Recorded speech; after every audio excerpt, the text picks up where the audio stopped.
Hello guys, welcome back to our channel. நான் தான் உங்கள் வெறும் நாம இன்னைக்கு இதில் பார்க்க போகிறது இப்போ தந்தி ஒன்றில் தமிழ் டப்பிங்கோட அவைலபிள் ஆகக்கூடிய ஒரு தெலுங்கு ஆக்ஷன் லவ் ட்ராமா தான் ரெட்டியின் ராஜ்யம்.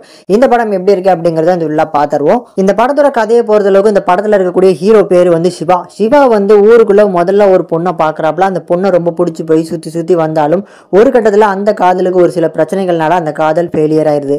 இப்படி முதல் காதல் ஃபெயிலியர் ஆனதுக்கு அப்புறம் இரண்டாவதா வந்து பார்த்தீங்கன்னா இவரோட லைஃப்ல ஒரு பொண்ணு என்ட்ரு ஆகுறாங்க. அந்த பொண்ணு கூட நல்லா பேசி பழகினப்போ ஒரு கட்டத்தில் லவ்வை சொல்றதுக்கு முன்னால அந்த பொண்ணு இன்னொருத்தர் காதலிக்கிறேன் அப்படிங்கிற மாதிரி சொல்லி அந்த காதலும் போயிருது.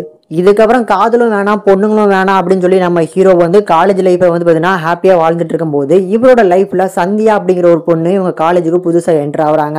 கூடுதலாக இவர் காதலே வேணான்னு சொல்லும் போது தான் இவரோட காலேஜில் இன்னொரு பொண்ணும் வந்து பார்த்தீங்கன்னா ஒன் சைடாக இவங்களை காதலிச்சுட்டு இருக்காங்க. இப்படி இவங்க ரெண்டு பேரும் இவங்களோட லைஃப்பில் என்ட்ரு ஆனதுக்கப்புறம் அதில் பர்டிகுலராக சந்தியா அப்படிங்கிற நம்ம ஹீரோயின் லைஃப்பில் என்ட்ரு ஆனதுக்கப்புறம் நம்ம ஹீரோட லைஃப்பில் என்னென்ன மாற்றங்கள் வருது அப்படிங்கிறது தான் இந்த படத்தோட மீதி கதை. சொல்லப்போனால் அந்த சந்தியா அப்படிங்கிற பெண் தான் இந்த படத்தோட வில்லனோட ஒரு பொண்ணு. ஸோ அந்த பொண்ணு இவரோட லைஃப்பில் என்ட்ரு ஆனதுக்கப்புறம் இந்த கதையில் நடக்கக்கூடிய சம்பவங்கள் அப்படிங்கிற மாதிரி எடுத்திருப்பாங்க. ஆனால் இந்த படத்தை பொறுத்தளவுக்கு இந்த படத்தோட மொதல் பாசிட்டிவ் அப்படின்னா கண்டிப்பாக போஸ்டரை கிரியேட் பண்ணியிருப்பாங்க பார்த்தீங்களா. இந்த படத்துக்கான அந்த ஃபிலிம் போஸ்டர்ஸ் அதை கிரியேட் பண்ணவங்க தான் இந்த படத்தோட ஒரு பாசிட்டிவ்ஸ் அப்படின்னு நான் சொல்லுவேன். என்னடா எத்தனையோ விஷயங்கள் இருக்கு அதை நான் சொல்றேன்னு நினைக்கிறீங்களா? ஏன்னா இந்த படத்தோட போஸ்டர்லாம் பார்க்கும்போது பயங்கரமான ஒரு ஆக்ஷன் படமா இருக்கும் அப்படிங்கிற ஒரு தாட் தான் உங்களுக்கும் கிரியேட் ஆயிருக்கும். ஆனால் உள்ளுக்குள்ள போய் பார்த்தோம் அப்படின்னா லவ் ட்ராமான்னு சொல்லி இழுன்னு இழுத்துருக்காங்க. இதில் நான் படத்தில் கதைன்னு சொல்லி ஒரு விஷயம் சொன்னேன் பார்த்தீங்களா, அதுவே ஃபர்ஸ்ட் ஆஃப் அதாவது 1 மணி நேரம் அதுவே ஒரு கதை அப்படின்னு சொல்லி 1 மணி நேரம் எழுதிட்டாங்க இந்த படத்தோட 2.5 மணி நேரம் படத்தில்.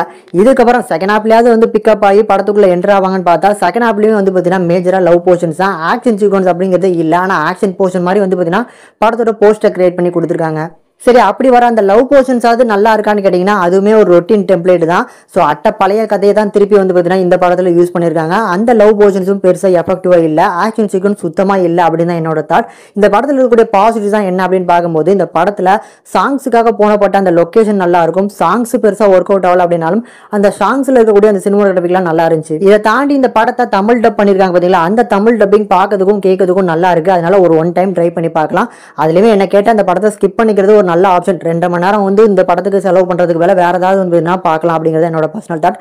முடிஞ்சவனா ட்ரை பண்ணி பாருங்க, படத்தை ஃபேமிலியோட பார்க்கலாம். இந்த படத்துக்கு நம்ம சேனல் ரேட்டிங்னு பார்க்கும்போது 5க்கு 1.4 வரைக்கும் ரீச் கொடுத்துருக்கோம். முடிஞ்சா ட்ரை பண்ணி பாருங்க.